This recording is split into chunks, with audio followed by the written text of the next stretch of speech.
Hello ကလေးမိဘများအားလုံးနေကောင်းကြလိမ့်မယ်လို့ကျွန်တော်ယုံကြည်မျှော်လင့်ပါတယ်ကျွန်တော် Overcomer Ministry မှာအမြဲတမ်းတင်တို့ကလေးများကိုလာခွင့်ပေးတဲ့အတွက်ကြောင့်အထူးကျေးဇူးတင်ကြောင်းဟိုဆိုပြောကြားလိုပါတယ်ကျွန်တော်နှစ်စဉ်နှစ်တိုင်းကျင်းပနေသလိုမျိုးပဲကျွန်တော်ဒီနှစ်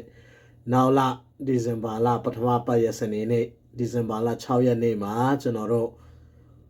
Annual Christmas Celebration ခေါ်ကျွန်တော်တို့ Christmas အကျိုး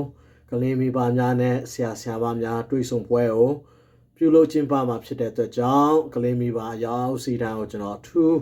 ဖိတ်ခေါ်လိုပါတယ်ဆိုတော့ကျွန်တော်တို့ ministry မှာမပါဝင်ဖူးတဲ့ကလေးမိဘများတခြား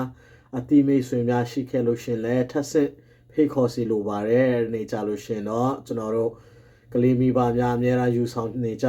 ကျွန်တော်ရဲ့ရိုးရာအစားအစာများကိုယူဆောင်ပြီးတော့ကျွန်တော်တို့ဆရာဆရာမများနဲ့ကလေးများနဲ့အတူတကွမိတဟာရဖွဲ့ချင်းများလို့မှဖြစ်ပါတယ်အဲဒီနေ့မှာကျွန်တော်တစ်နှစ်တာလုံးကလေးမိဘကလေးများဘယ်လိုစမ်းစာအလွယ်အများဆုံးရတဲ့စုပြီးတော့လိမ္မာစုပြီးတော့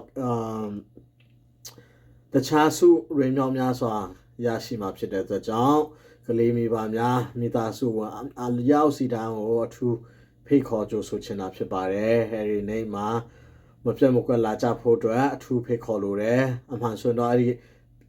တချို့ပြက်ကလေးရှိတဲ့မိဘများအနေနဲ့အမှန်ဆိုတော့ဒီဇင်ဘာလဒုတိယပတ်ဒီဇင်ဘာ23ရက်နေ့မှာလို့ဖော်ပြထားပေမဲ့23ရက်နေ့မှာမဟုတ်ဘဲနဲ့ဒီဇင်ဘာလရဲ့ပထမပတ်စနေနေ့ဖြစ်တဲ့6ရက်နေ့မှာ7နာရီမနေ့ပိုင်း7နာရီနဲ့ညနေ7နာရီပတ်ဝန်းကျင်မှာအများအားကျင်းပနေတဲ့အချိန်အတိုင်းပဲကျွန်တော်ဒီအသင်းတော်မှာ Greenwood Bible Baptist Church မှာပြုလုပ်ကျင်းပမှာဖြစ်တဲ့အတွက်ကြောင့်အရောက်စီတိုင်းကိုယေရှုခရစ်နာမဖြင့်ဖိတ်ခေါ်ကြိုဆိုပါတယ်အားလုံးပြန်တွေ့ကြမယ်နော်